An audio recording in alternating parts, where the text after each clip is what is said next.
안녕하세요. 책사입니다. 우리의 옛 이야기 시작하겠습니다. 옛날 어느 마을에 병든 홀어머니를 모시고 살아가는 예쁜 아가씨가 있었다. 아가씨의 집은 지먹을 약식도 부족할 만큼 가난했다. 그래도 아가씨는 얼굴 한번 찌푸리지 않고 늘 웃으며 싹바늘 들과 허드렛 일을 하며 어머니의 병고 안에 지극정성이었다. 그러던 어느 날 말로는 다 못할 흉년이 들었다. 그러다 보니 농사를 다 망친 마을엔 인심까지 각박해져 버렸다. 가진 것 하나 없이 남의 일로 입에 푸칠해온 아가씨로서는 하루도 끼니 걱정을 빼놓을 수가 없었다. 자신은 굶어서라도 어떻게든 어머니 끼니만큼은 거르지 않게 하기 위해 손이 닳도록 이를 가리지 않고 했다. 그러던 어느 날 아가씨가 이웃 마을에 일을 하러 갔다가 밤늦게 돌아오는 날이었다. 마을 어귀 정자나무 아래 음전하게 차려있는 선비가 쓰러져 머리에 피를 흘리고 있는 것이었다. 남의 어려움을 보고 그냥 지나치지 못하는 아가씨는 심한 사정은 돌아보지 않고 선비를 부축해서 집으로 내려와 정성껏 치료해 주었다. 다음날 정신을 차리고 눈을 뜬 선비는 주위를 두리번거렸다. 그때 선비의 눈에 희미하게 비치는 아가씨의 모습을 보고 심장이 멎을 것만 같았다. 정녕 하늘에서 내려온 선녀인가. 선비는 아가씨를 보는 순간 한눈에 반해버렸다.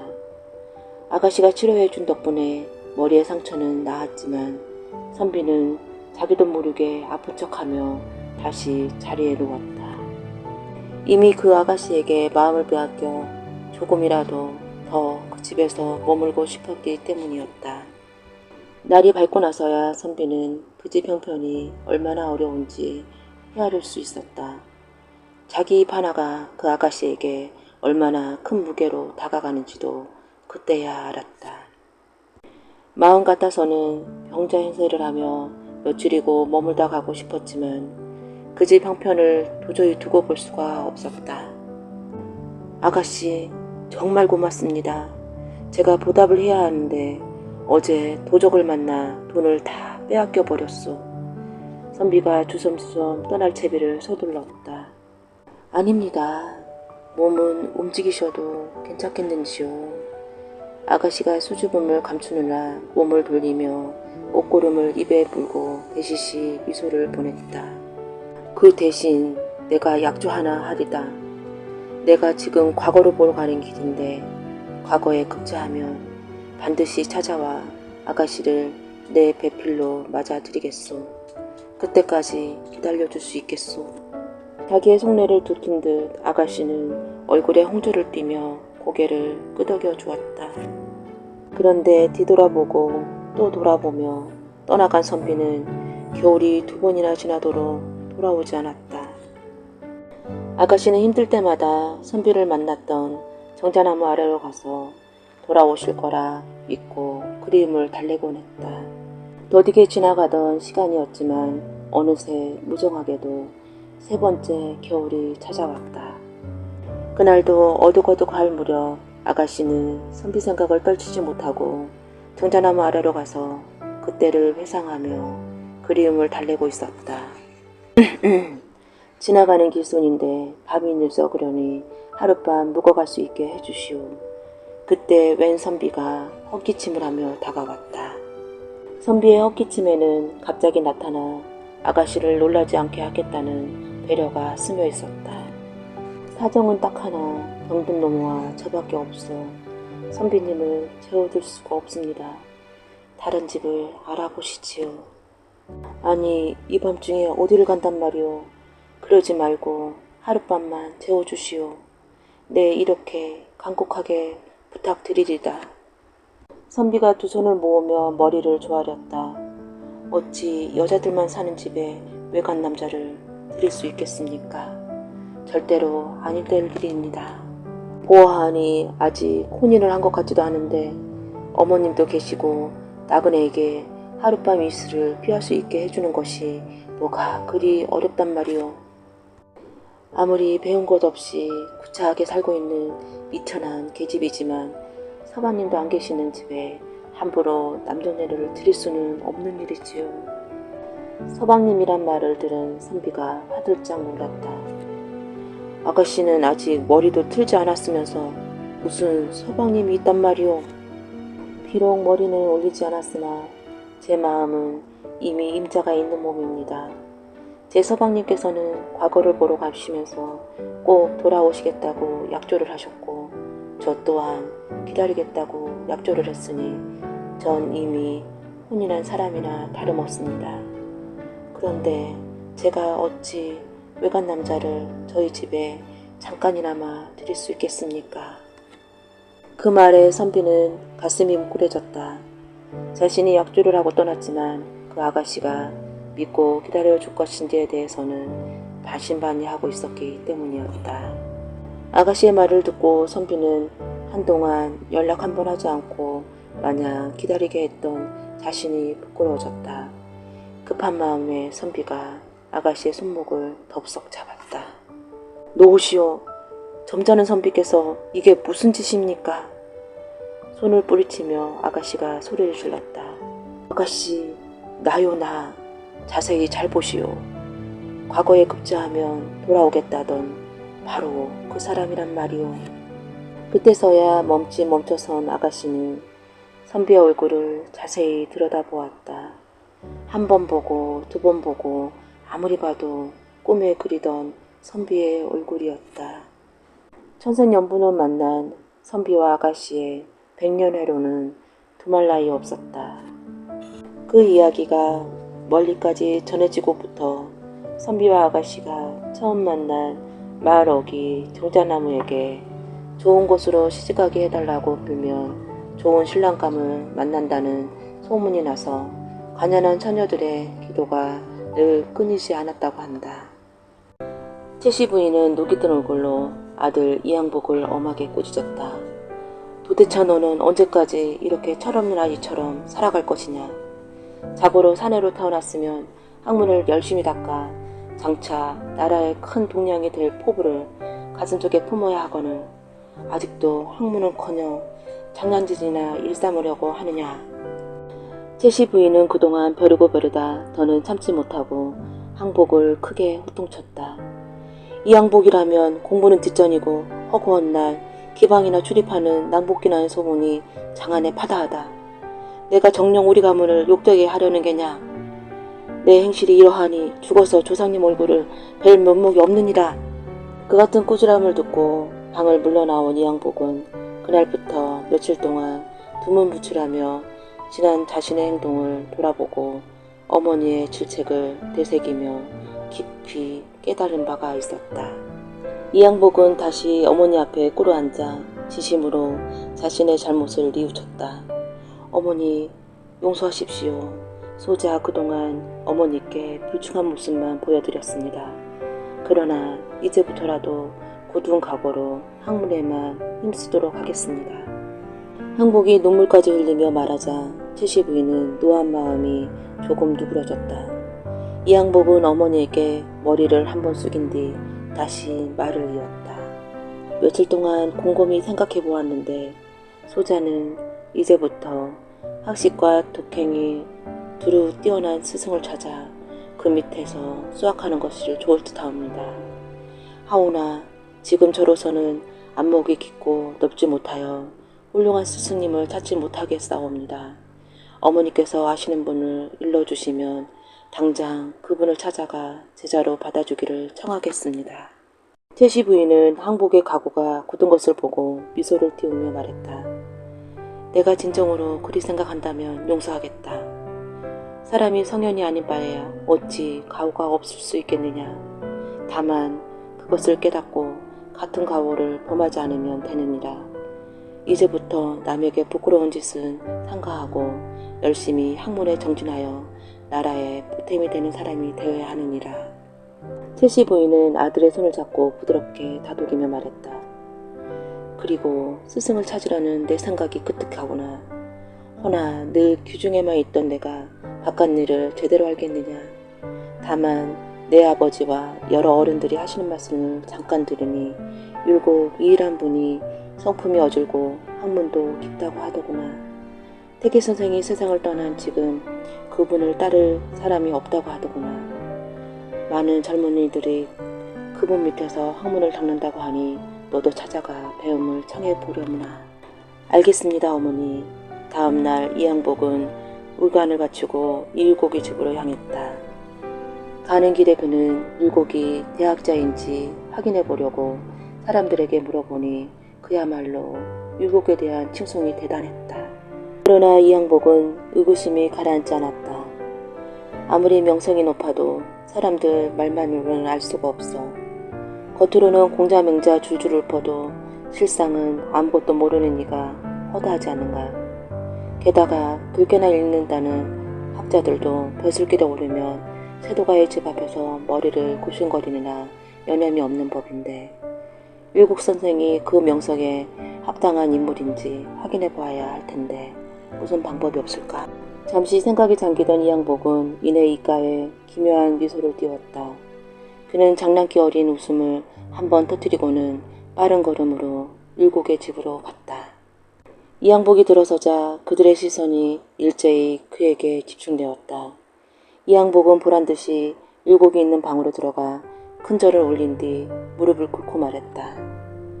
소생 이양복이라 하옵니다. 비록 지난날 한문을 도외시하고 못된 일만 일삼다가 비로소 잘못을 뉘우치고 이제라도 교명하신 선생님 밑에서 학문에 전념하고자 하옵니다. 부디 저를 너그럽게 받아주신다면 소생 열심히 학문에 전진하여 그 은혜를 보답하겠습니다. 율곡은 따뜻한 미소를 지으며 이양복을 바라보았다. 이양복이라 했는가? 네. 자네 이름은 익히 들어 알고 있네. 남봉부리로 유명하다 들었네. 송구하옵니다. 한바탕 파한대소를 한 율곡은 이양복을 찬찬히 뜯어보며 말했다. 난 그저 자네보다 나이가 많을 뿐 덕이 깊지도 않고 아는 것도 많지 않네. 허나 자네가 묻는 것이 있으면 성심성의껏 답해줄 테이니 어려워하지 말고 친숙하게 대하게. 율곡이 한양 사람들이라면 모르는 이가 없는 천하의 남봉꾼 이양복을 받아들이자 그 자리에 있던 사람들은 크게 놀라며 한마디씩 하느라 자죽은 곧 소랑스럽게 웅성거렸다. 그러자 이양복은 주위를 한번 둘러보고는 율곡에게 말했다. 하오면 선생님, 처음 뵙는 자리에서 무례하다 생각하실지 모르겠습니다만 소생이 여태껏 풀지 못하고 품어온 의문 하나가 있기에 감히 여쭤보려고 합니다. 말해보게. 내가 아는 데까지 대답해 주겠네. 율곡은 한껏 부드러운 어조로 대답했다. 이제껏 제가 기방을 드나들면서 늘 품어온 의문 한 가지가 있사옵니다. 사람의 생식기를 일러 남자아이의 그것을 자지라고 하고 여자아이의 그것을 보지라고 하다가 어린이 되면 각각 명칭이 남자는 조, 여자는 시부로 변하는 까닭을 무엇인지 참으로 궁금하옵니다. 소생은 아둔하여 알 수 없으니 선생님께서 명쾌하게 가르쳐 주십시오. 이양복이 대학자 앞에서 이렇듯 당돌하고도 회개한 질문을 하자 거기에 모인 문화생들은 눈이 동그래지며 아연칠색을 했다. 그러나 율곡 선생은 크게 웃음을 터뜨렸다. 아니, 자넨 지금까지 그것도 모르면서 기방을 드나들었단 말인가? 잘 듣게. 우선 여자의 보지는 걸어다녀야 감춰진다는 뜻의 보장지라는 말이 잘못 발음된 것이요. 남자의 자지는 앉아야 감춰진다는 뜻의 자장지를 잘못 발음한 것일세.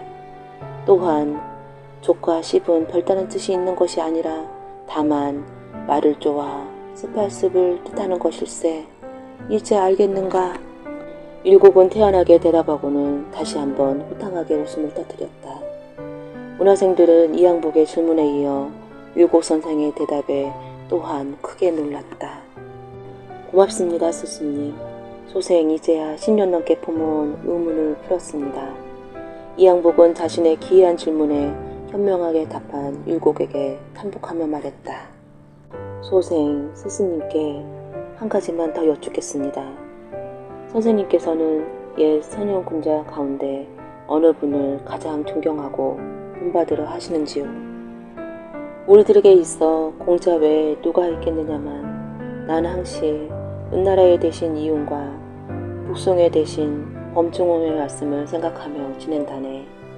이윤께서는 사람은 제각기 자신이 있어야 할 자리에 있음에 자신의 자리를 못 찾는 사람만큼 어리석은 사람은 없다고 하셨고, 범주몽께서는 관직에 오른 일은 인단 백성을 걱정해야 하고 그 직함을 놓았을 때에는 임금을 근심해야 한다. 또한 선비는 백성들보다 앞서서 걱정해야 하며 백성들이 즐거워해야 한 후에 비로소 즐거움을 느껴야 한다고 하셨네. 이양복의 눈빛이 예사롭지 않게 빛났다. 20양명을 위해 학문하는 것은 당연하나 백성을 다스리는 자리에 있는 사람은 나보다 남을 위하는 마음과 신념이 있어야 한다. 자네가 만일 백성을 다스리고자 한다면 이분들의 말씀을 항시 유념하여 따라야 할 것이다. 민심은 곧 천심이요 백성이 없는 나라가 무슨 소용이 있겠는가. 이 점 잊지 말도록 하거라. 이양복은 율곡 앞에 엎드려 큰절을 올렸다. 선생님, 지금 하신 말씀 항시 명심하며 학문에 임하겠습니다. 선생님은 제가 만난 어떤 분보다도 훌륭하시며 학문에 조예가 깊으십니다. 선생님의 문화생이 된 것을 무한한 영광으로 알고 성심성의껏 학문에 임하겠습니다. 이양복은 흡족한 마음으로 집에 돌아와 어머니께 말씀드렸다. 어머니, 과연 율곡 선생님은 명현이셨습니다. 학문도 학문이거니와 너그럽고 나라와 백성을 사랑하는 마음 또한 깊은 분이셨습니다. 이양복은 그때부터 일체 기방 출입을 삼가하고 율곡의 문화생이 되어 학문을 수련하는 데 정진했다. 그러나 이양복의 타고난 장난기는 벼슬길에 오른 후에도 여전하여 포복도주할 일화들을 생애 곳곳에 남겼다. 안녕하세요. 책사입니다. 우리의 옛 이야기 시작하겠습니다. 옛날 어른 마을에 마음씨 착한 머슴과 악한 주인이 있었다. 정월 명절이 맞이했는데도 주인은 조반도 먹이지 않고 나무를 해오라고 했다. 산으로가 나무를 한 찜쯤 했는데 벼랑간 산돼지가 와서 살려달라고 했다. 그래서 머슴은 나무찜 속에 산돼지를 감춰놓고 나무를 계속하고 있었다. 저 포수가 오더니 이쪽으로 지나간 멧돼지 못 봤소? 지금 막 저리로 가던데요? 하고 대답하였다. 산돼지는 조금 후에 나무 속에서 나와서 은혜에 보답할 테이니 나무를 갖다 두고 오라고 했다. 머슴이 주인에게 이 집을 나가겠다고 인사를 해도 내다보지도 않았다. 산돼지에게 가니까 등에 타라고 하기에 머슴이 탔더니 얼마쯤 가다가 내려놓았다. 바위 앞에 서더니 산돼지가 열려라 바위 하니까 바위가 열리고 그 안에 대고 같은 기아집 한 채가 있었다. 바위 안으로 들어서더니 닫혀라 바위 하니 닫혔다. 산돼지는 자기 말을 잘 들으면 장가도 보내주고 잘 살게 해줄 거라며 아랫동네 대감집에 가서 머슴을 살라고 했다. 둘이 바위 속에서 나와 헤어지려고 할 때 산돼지가 자주 와달라고 당부했다. 머슴은 아랫동네로 가서 대감에게 머슴을 두지 않겠느냐고 물으니 대감은 아주 친절히 대해주며 허락해 주었다. 다음날 머슴은 나무하러 나가 산돼지한테 가니 산돼지가 나무 한 짐을 해주며 그 집 뒷광에 있는 소를 끌고 오라고 했다. 그는 산돼지 말대로 주인에게 소를 끌고 가서 나무를 해오겠다고 하니 그 소는 천하장사도 못 끈다고 주인은 말했다. 머슴은 괜찮다고 했다. 그는 곧 뒷광에 가서 소를 끄니 아무렇지도 않게 끌려 나왔다. 주인은 소를 잘 mon다고 기뻐하였다. 머슴이 곧 산돼지한테로 소를 끌고 가니 칡을 한 짐 해오라고 했다. 칡을 해가지고 가보니 산돼지는 벌써 집채만한 나무더미를 해놓았다. 머슴이 그것을 소에 싣고 내려가니 주인이 뛰어나오더니 크게 놀랐다. 나무를 부리고 나서 소를 갖다 메고 주인은 자기 딸과 결혼해달라고 했다. 머슴은 대답은 내일 하겠다고 하고는 산돼지에게로 갔다. 산돼지는 결혼을 곧 하라고 했다. 그러나 첫날 밤에 지네가 와서 신부를 데리고 갈 것이니 자지 말고 내가 바깥에서 부르면 3마디 전에 대답하고 곧 나와야 한다고 말했다. 머슴이 결혼을 언제 하느냐고 물으니 내일이나 모레 양일간에 하라고 했다. 주인집으로 다시 온 머슴이 결혼을 승낙했더니 안주인과 함께 기뻐하며 내일 결혼식을 올리자고 하였다. 이튿날 아침 일찍 일어나 집안을 깨끗이 치우는데 안주인이 나와 옷을 갈아입으라고 했다. 그는 옷을 갈아입고 결혼식을 마쳤다. 저녁이 되어 첫날 밤에 잠자리에 들기 시작하였다. 밤이 깊어서 선돼지가 1번, 2번, 3번을 불렀다. 그런데도 머슴은 깊이 잠이 들어 아무것도 몰랐다. 산돼지는 목이 쉬도록 울며 불렀으나 그는 여전히 잠만 자고 있었다. 산돼지가 마지막으로 1번 불렀을 때야 머슴이 깨서 나가보니 산돼지가 너의 부인은 이미 없어진 지 오래이니 얼른 등에 타라 고 하였다. 산돼지는 천리를 한숨에 뛰어갔다. 산돼지가 말하기를 저 집단을 올라가 지붕 위에서 앞마당으로 뛰어내려서 너희들 무엇을 하느냐 할 것 같으면 지네가 네 하느님 내려오셨습니까 할 것이다. 그래도 잠자코 있으면 장기를 두자고 할 터이니 견주도록 해라. 지네는 기뻐하며 부채질을 할 것인데 그 밑에 빨강, 노랑, 파랑의 3가지 주머니가 있을 것이다. 그때 지네의 왼뺨을 때리고 부채 밑에 새 주머니를 빼앗아 나한테로 오라. 그러면 지네는 파리가 되어 쫓아올 것이니 붙잡힐 것 같으면 주머니 하나씩 던져라 했다. 머슴이 지붕에서 뛰어내리며 너희들 무엇을 하고 있느냐 하니 정말 지네는 네 하느님 오셨습니까 하고 안으로 모시고 들어가더니 장기를 두자고 했다. 몇 알을 놓기도 전에 지네가 이기자 지네는 기뻐서 산돼지 말대로 부채를 꺼내 부채질을 하는 것이었다. 그때 왼뺨을 갈기며 주머니 셋을 빼앗아 가지고 도망쳐 나왔다. 산돼지를 타고 얼마쯤 달리니 지네가 쫓아오며 뒤에 가을랑말랑했다. 머슴은 얼른 노란 주머니를 먼저 던지니 뒤에는 가스덤불이 몇 천리가 생기는 것이었다. 그런데도 지네는 여전히 쫓아왔다. 다시 파란 주머니를 던지니 큰 바다가 생기자 지네는 파리로 변해 뒤를 바짝 따라왔다. 산돼지는 여전히 달리고 있었다. 이번에는 빨간 주머니를 던지니 지네는 타 죽고 말았다. 산돼지에게 그 얘기를 하니 뒤돌아 뛰기 시작했다. 산돼지가 말하기를 그 집에는 광이 12이 있다.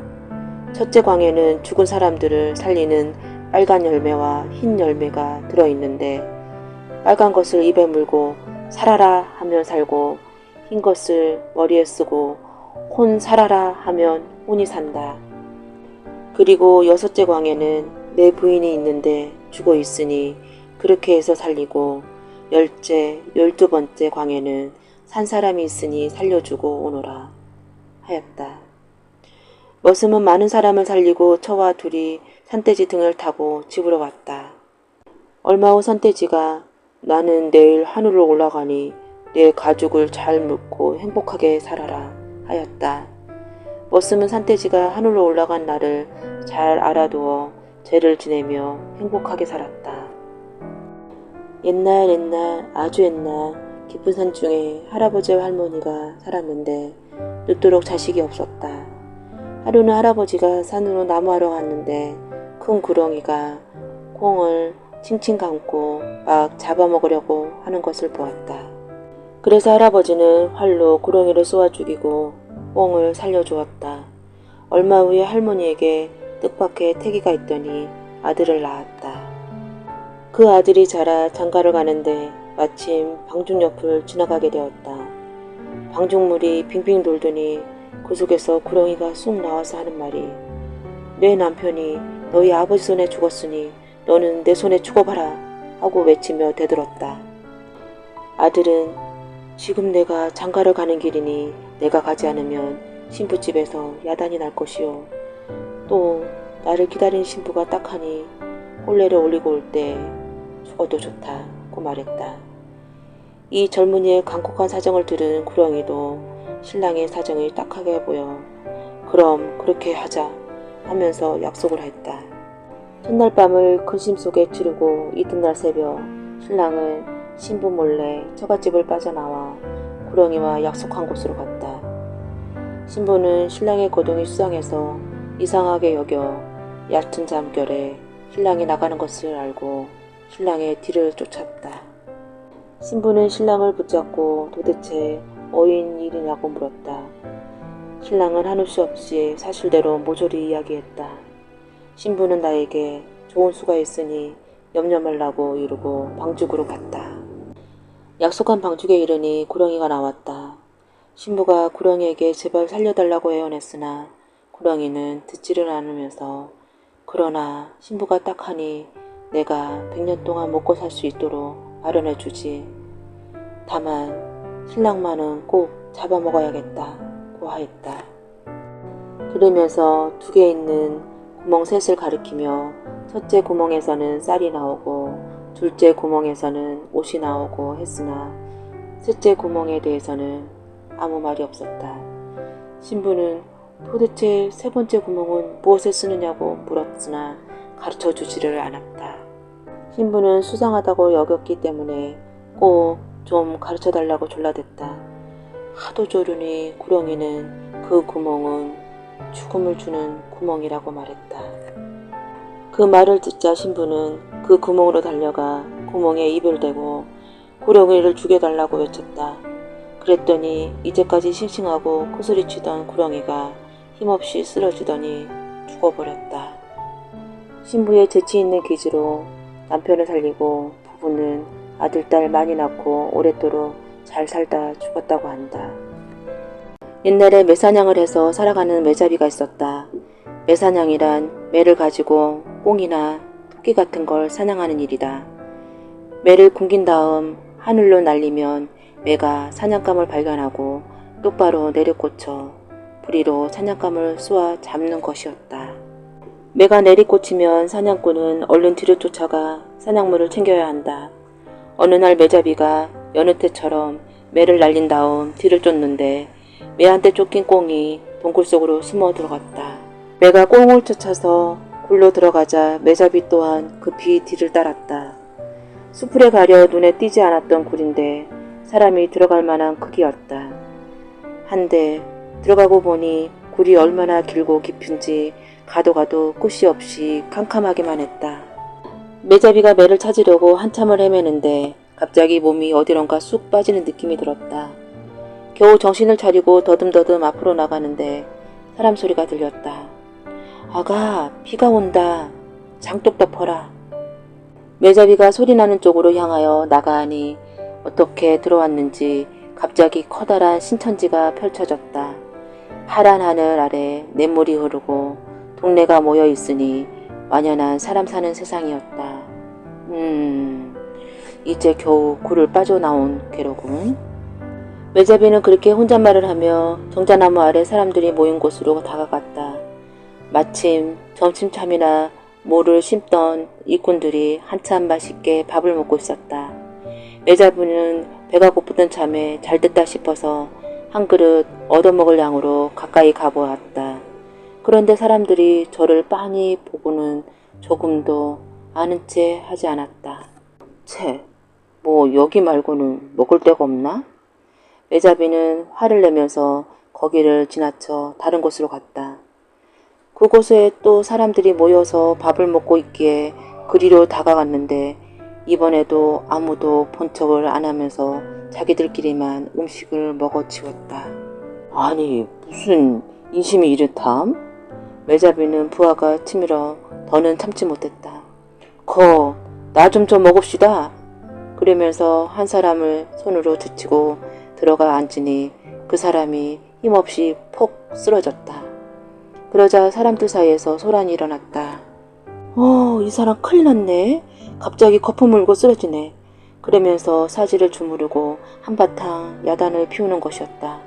가만, 지금 이 사람들이 혹시 나를 못 보는 것이 아닌가? 매자비는 일부러 사람들 눈앞에 왔다 갔다 걸어다녀 보았다.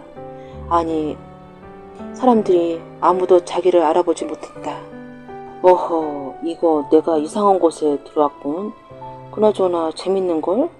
매자비가 휘파람까지 불면서 여기저기 휘젓고 다니는데 저 앞에 웬 어여쁜 처녀가 하나가 길을 가는 것이 보였다.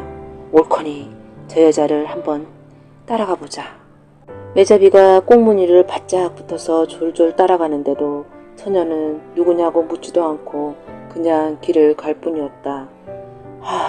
이거 할만한데? 매자비가 처녀 뒤를 따라서 한 집에 들어가니 그 집은 동네에서 가장 잘 사는 집이었다. 하인들이 한가득 마당을 쓴다, 나무를 팬다, 밥을 한다, 빨래를 한다 하고 부족되는 중이었다. 그 중에 아무도 매자비를 알아보는 사람이 없었다. 이 집에 좀 머물러 볼까? 그날부터 매자비는 그 집에 머물면서 만난 음식들을 집어먹고 틈만 나면 처녀 옆에 바짝 앉아서 처녀를 놀랬다. 댕기도 흔들어보고 머리도 쓰다듬어보고 안아도 보고 말이다. 밤이 되어도 그 곁을 떠나지 않고 옆에 꼭 붙어서 잠을 잤다. 그때부터 처녀는 밥도 못 먹고 몸이 삐쩍삐쩍 마르기 시작했다. 가끔씩 실성한 사람처럼 헛소리를 하기도 했다. 부모가 깜짝 놀라서 약을 사다 먹이고 우연을 불러서 보였지만 증세는 자꾸만 심해져 갔다. 생각도 못해 부모는 용하다는 점쟁이를 불러서 정깨를 뽑아 보았다. 어허, 이거 하늘 귀신이 들었습니다. 하늘 귀신이 내려와서 아가씨를 데리고 놀고 있어요. 아이고, 그럼 이 일을 어찌해야 합니까? 한번 크게 경을 읽어야겠군요. 아우레 동안 경을 읽으면 물리칠 수 있을 겁니다. 옆에서 그 말을 듣고 있던 마제비는 웃기고 있군. 내가 이렇게 듣고 있는데 경을 읽는다고 무슨 소용이라 하면서 처녀 댕기를 싹싹 쏟아듬었다. 다음 날부터 그 집에 굿이 시작되었다. 만난 음식을 가득 차려놓고는 점쟁이가 뚱땅뚱땅 붓과 징을 치면서 입으로 줄줄 경을 읽었다. 그러든 말든 매자비는 차려놓은 음식을 양껏 먹고 처녀에게 장난질을 멈추지 않았다. 그렇게 아우레가 되던 날 그것도 실컷 배를 채운 매자비가 배를 두드리고 있는데 점쟁이가 웬 조그만 병 하나를 갖다 놓고는 신장대를 흔들며 주문을 외웠다.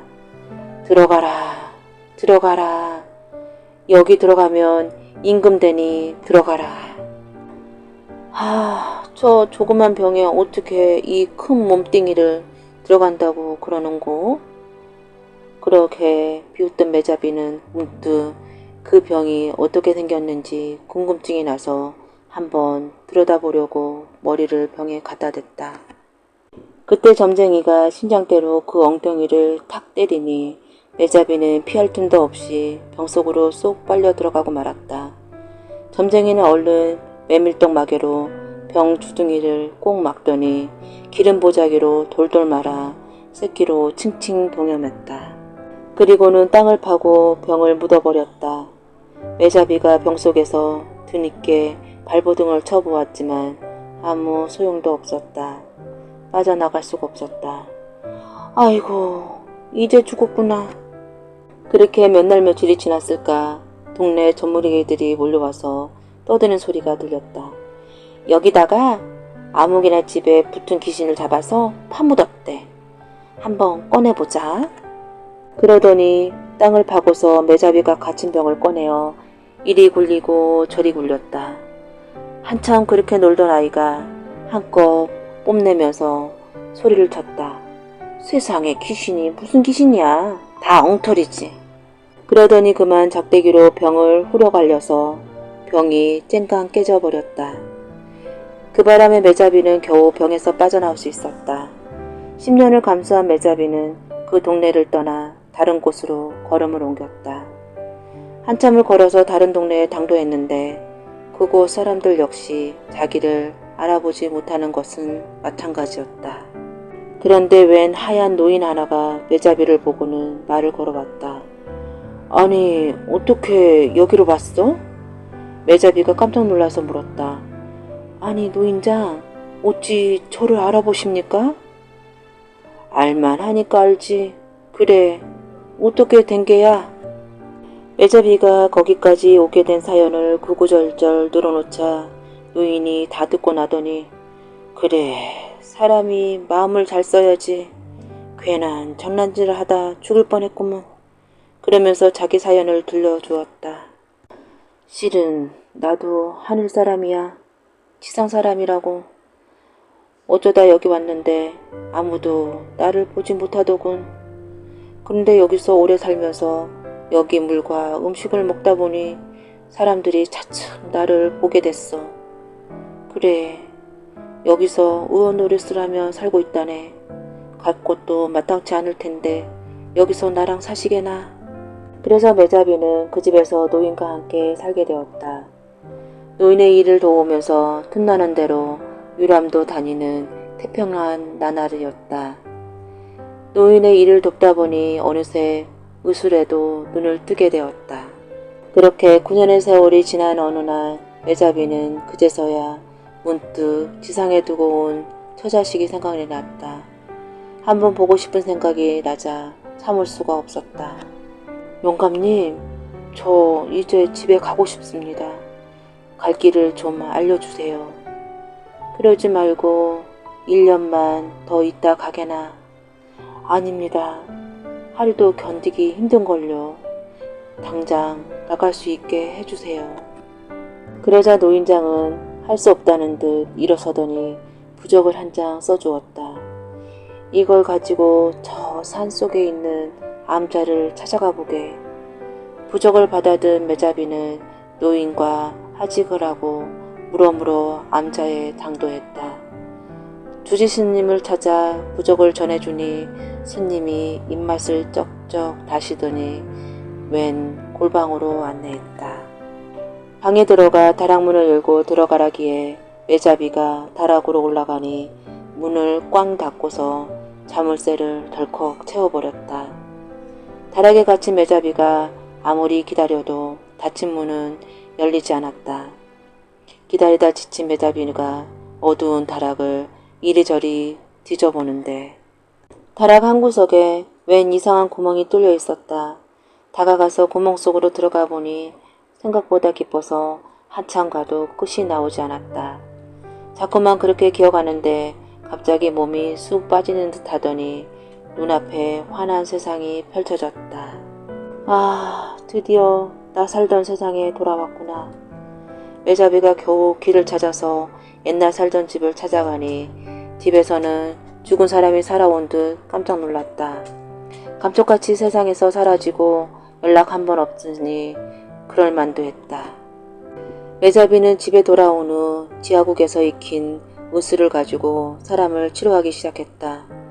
그가 내리는 처방은 귀신 같아서 오래 묵어 못 고쳤던 병도 씻은 듯 나았다. 그러다 보니 오래지 않아 매자비가 명의가 돼서 돌아왔다는 소문이 진동을 했다. 매자비 또한 천하에 자기가 못 고칠 병이 없다며 자신만만했다. 그때 나라에서 임금의 모친이 생전 듣도 보도 못한 이상한 병에 걸려 큰 우환이 되어 있었다. 큰 상을 내걸고 전국의 용하다는 의원을 불러들여 병을 보이는데 병을 못 고치면 목숨을 내놓아야 했다. 임금의 모친이 세상에 알리지 못할 흉악한 병에 걸렸다는 소문 때문에 민심이 흉흉했다. 마침 매자비가 신비한 명이라는 소문이 퍼져나가자 궁궐에서 그를 잡아들였다. 어머님 목숨을 고치면 큰 상을 내릴 것이다. 하지만 그렇지 못할 경우에는 목숨을 내놓아야 할 것이다. 할 수 있겠느냐? 한번 해보겠습니다. 환자를 보러 갈 때만 해도 매자비는 내심 자신만만했다. 하지만 환자를 대하는 순간 까무러질 듯 놀라고 말았다. 궁궐의 외진 별당 아래 숟가락만한 커다란 흰 구렁이가 혀를 낼름거리고 있었다. 그것이 바로 임금의 모친 데비마마라는 것이었다. 어느 날 갑자기 그렇게 몸이 변했다고 했다.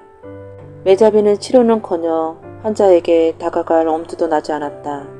보기만 해도 몸소리가 처질 정도였다. 나는 이제 죽은 목숨이로구나. 그래도 일단은 시간을 벌어 놓아야 했다. 이 병은 보통 병은 아니니 금방 고칠 수가 없습니다. 석 달 열흘 만미를 주면 고치겠습니다.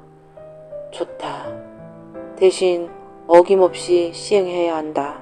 그때부터 매자비는 궁궐 한 구석에 초당에 홀로 거처하면서 밤마다 청수를 떠다 놓고서 무릎을 꿇고 빌기 시작했다.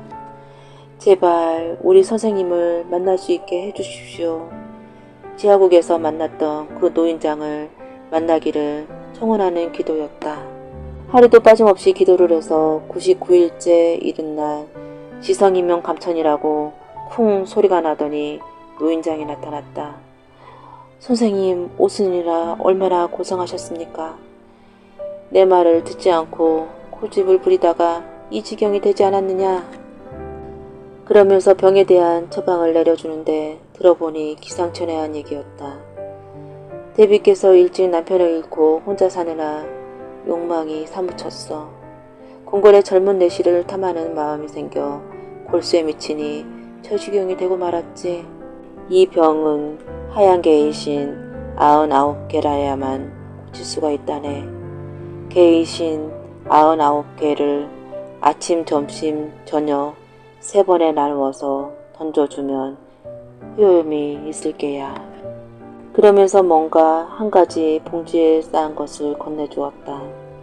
앞으로 팔자에 없는 의원노을수 그만두게. 공연히 고집을 피우다가는 제명에 못 죽게 되네. 이 약을 먹으면 뭔가 벗어날 방도가 있을 게야. 노인은 이 말을 남기고서 호련히 사라졌다. 다음날 약속한 100일이 차니 임금이 그 사람을 불러들였다. 오늘 약속한 날이다. 고칠 방법을 찾아냈느냐? 네, 그렇습니다. 흰 개의 신 99개를 얻으면 고칠 수가 있을 것입니다. 임금은 당장 사람들을 시켜 개의 신 99개를 구하도록 했다. 물건을 받아든 매자비는 노인이 알려준 대로 아침, 점심, 저녁 3번에 걸쳐 33개씩 신을 던져주었다. 흰 구러기는 하나도 빠뜨리지 않고 낼름낼름 받아 삼켰다. 마지막 99번째 물건을 탁 받아 삼키자 구렁이가 몸을 비비 꼬더니 홀딱 허물을 벗고 사람으로 변했다. 데비마마의 본모습으로 돌아온 것이었다. 임금은 크게 기뻐하며 매자비에게 평생 먹고 살고도 남을 만큼의 금은보화를 상으로 내렸다. 금은보화를 받고 집으로 돌아온 매자비는 노인장이 해준 말을 잊지 않고 봉지를 꺼내서 약을 먹었다. 그러자 갑자기 눈동자가 휘딱 돌아가면서 초점을 잃어버렸다. 누가 봐도 완연한 장님의 모습이었다. 하지만 앞이 안 보이는 것은 아니었다. 아, 그런 뜻이었구나. 매자비는 그날부터 장님으로 행세하기 시작했다. 천기를 누설한 죄로 장님이 돼서 가진 능력을 다 잃었다고 하면서 다시는 우수를 쓰지 않았다. 다만 임금한테서 받은 재물을 가지고 평생을 일 없이 그저 편안하게 살았다고 한다. 자, 다녀오겠습니다. 삼기는 망태기를 어깨에 메고 방 안에 몸져 누운 노부에게 공손히 인사를 올리고 노무의 배웅을 받으며 집을 나섰다. 얘야, 너무 깊은 산중으로는 가지 말거라. 요즘 부쩍 호랑이 울음소리가 흉물스럽게 들리는구나. 걱정 마십시오, 어머니. 점심상은 부엌 한쪽에 보아두었으니 꼭 챙겨 드십시오. 노모의 염려에 삼길은 오히려 부모님의 끼니를 거를까봐 당부를 했다. 그만큼 삼길은 효성이 지극한 청년이었다. 김삼길은 충청도 주물산골에서 나고 자랐다. 어려서부터 힘이 장사인데다 총명하기가 이를 데 없어 글공부는 비록 못했을 망정 행동거지나 예의범절이 까뜻하였다. 삼길은 어느 정도 나이가 들자 몸져 누운 노부를 대신하여 노모와 함께 집안일을 꾸렸는데 지금은 노모마저 늙어 혼자 힘으로 모든 일을 도맡아야 했다. 그러니 이런 형편을 아는 사람들은 어느 누구도 삼길에게 딸을 주려 하지 않아 27이 된 지금까지 떡거머리 총각으로 살고 있었다. 하지만 삼길은 그런 것에는 아랑곳하지 않고 농번기에는 열심히 들일을 하고 추수가 끝나는 늦가을이 되면 산으로 약초를 캐러 다니거나 화전을 일고 생계를 연명하고 노부의 약값을 마련했다. 요즘은 추수가 끝난 늦가을이기에 날마다 망태기를 메고 온 산을 뒤지며 약초를 캐는 것으로 하루하루를 보냈다. 삼길은 산에 오르면서 이것저것 나무 열매를 따먹으며 허기진 배를 채웠다. 워낙 없는 살림이라 세 사람이 모두 새끼를 다 챙겨 먹을 수 없는 노릇인지라 삼길은 저녁만 집에서 해결하고 아침과 점심은 이렇게 산에 있는 나무 열매와 칡뿌리로 간신히 허기를 속였다. 삼길은 배고픔을 잊으려는 듯 흥얼흥얼 콧노래를 부르며 손에 든 작대기로 땅바닥을 두드리며 흥을 돋우었다. 험준한 비탈길을 오를수록 날로 짙어가는 단풍이 장관이었다. 힘에 부친 삼길이 단풍 구경도 할 겸 잠시 두 다리를 쉬려고 시원한 나무 그늘을 찾아들었는데 그때 난데없는 호랑이 포효가 온 산을 메아리 쳤다. 삼길은 걸음소리를 죽이고 살금살금 소리가 나는 쪽으로 다가갔다. 소리는 등성이 너머에서 들려오고 있었다.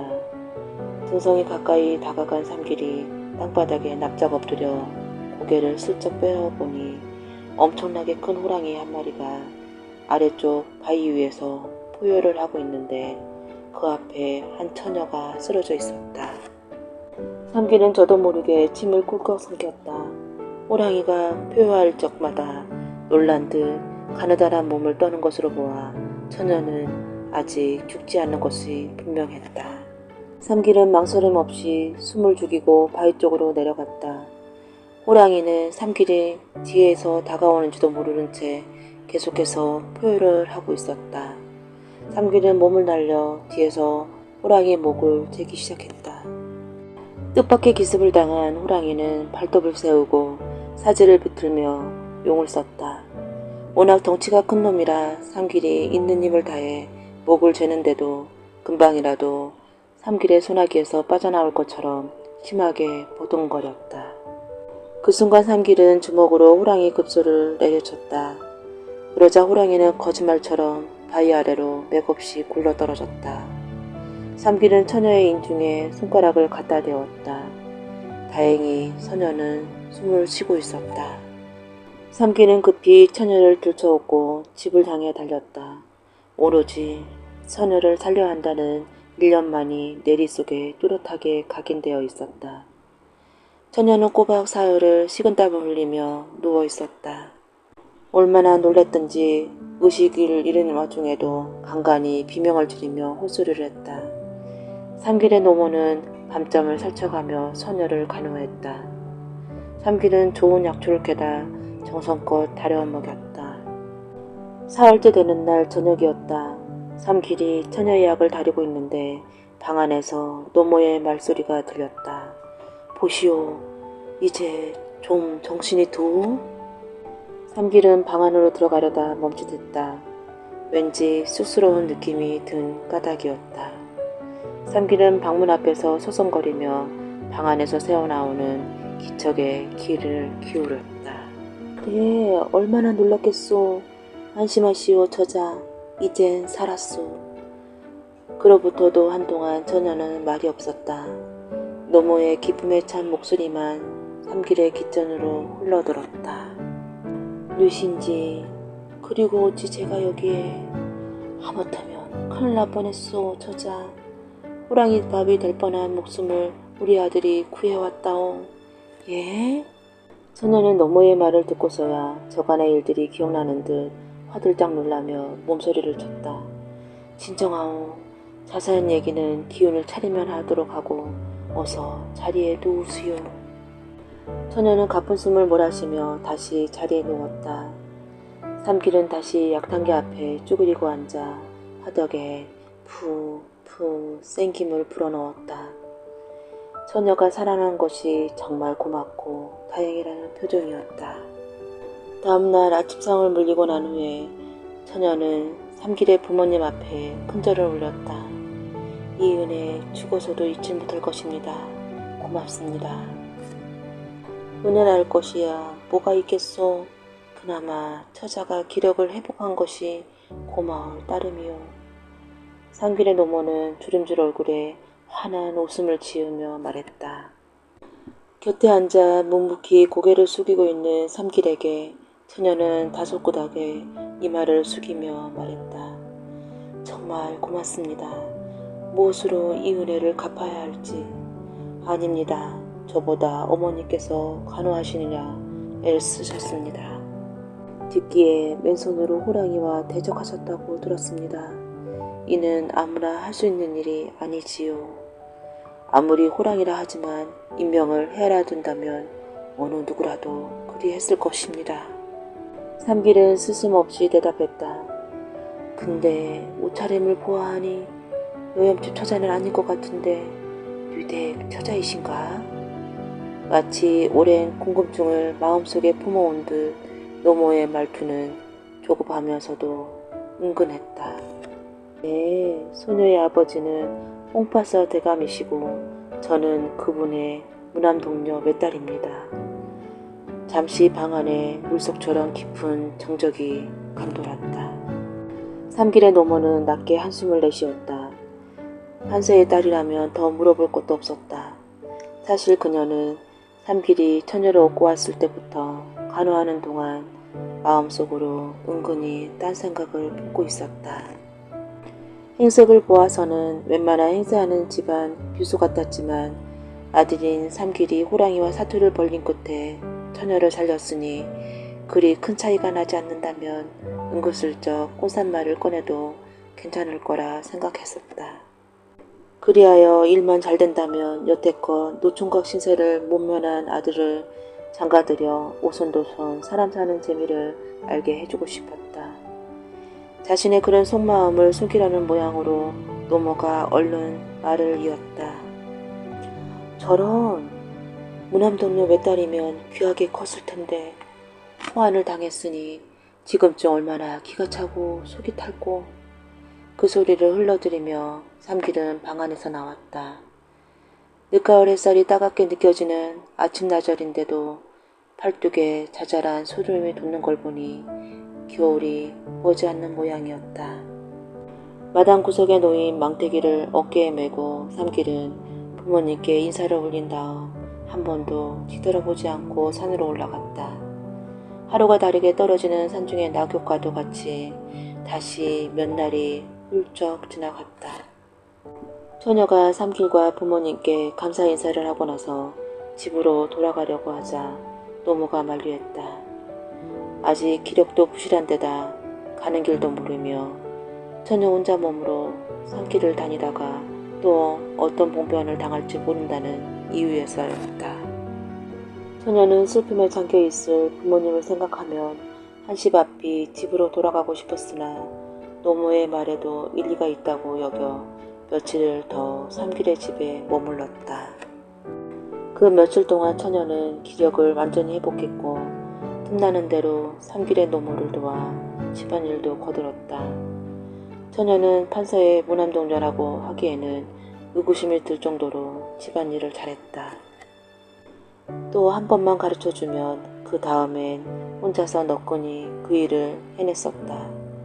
삼길은 처녀에게 전혀 신경을 쓰는 것 같진 않았지만 아침에 집에 나서 산을 타고 약초를 캐는 시간보다 집으로 돌아가는 저녁때가 훨씬 발걸음이 가벼웠다.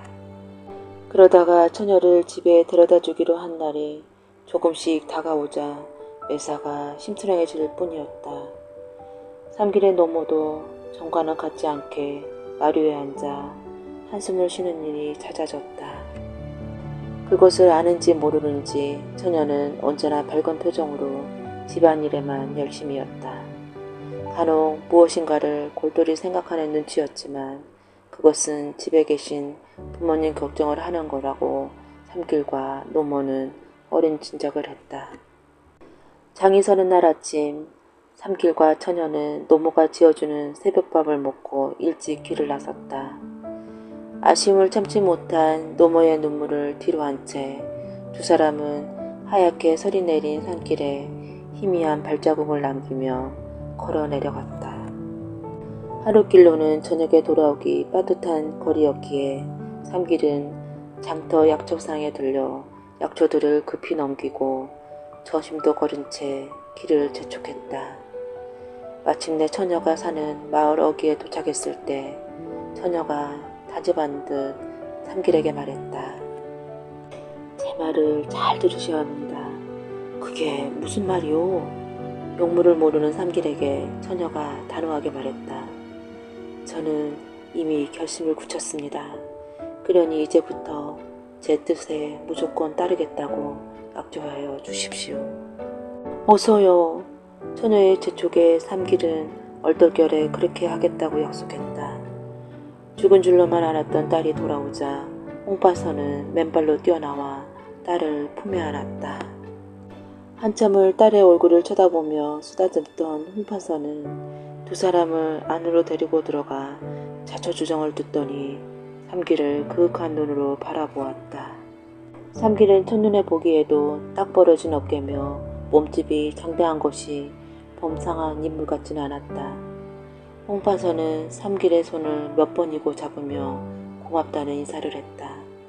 아버지, 소녀 들을 말씀이 있습니다. 그래, 무엇이냐? 어서 말해보거라. 홍파선은 아직도 상기된 표정으로 딸의 말을 받았다. 소녀, 이분이 아니었으면 이미 죽은 목숨일 것입니다. 또한 이분 댁에서 비록 부모님과 함께였지만 수일을 같이 지냈습니다. 소녀, 이분과 혼인할 수 있도록 허락하여 주십시오. 아니 낭자, 그게 무슨 말이오? 홍파서보다 더 놀란 사람은 삼길이었다. 아니된 말이오. 나는 가난한 농사꾼으로 약초나 캐고 수순하고 오며 겨우 연명하고 있어. 낭자같이 귀한 사람에겐 어울리지 않는 미천한 사람이란 말이오. 저와 하신 약조를 잊으셨습니까?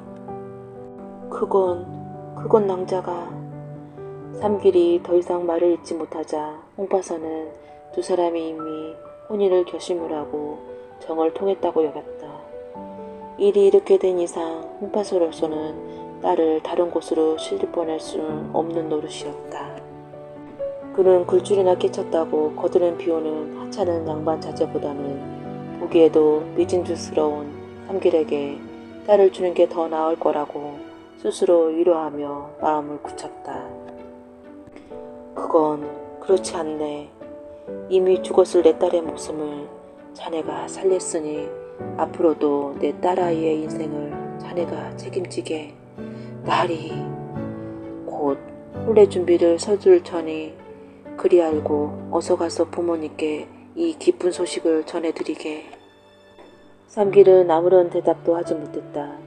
다만 그간 속으로만 꼭꼭 숨겨왔던 낭자에 대한 애정이 본물처럼 전신을 휩쓰고 지나갔다.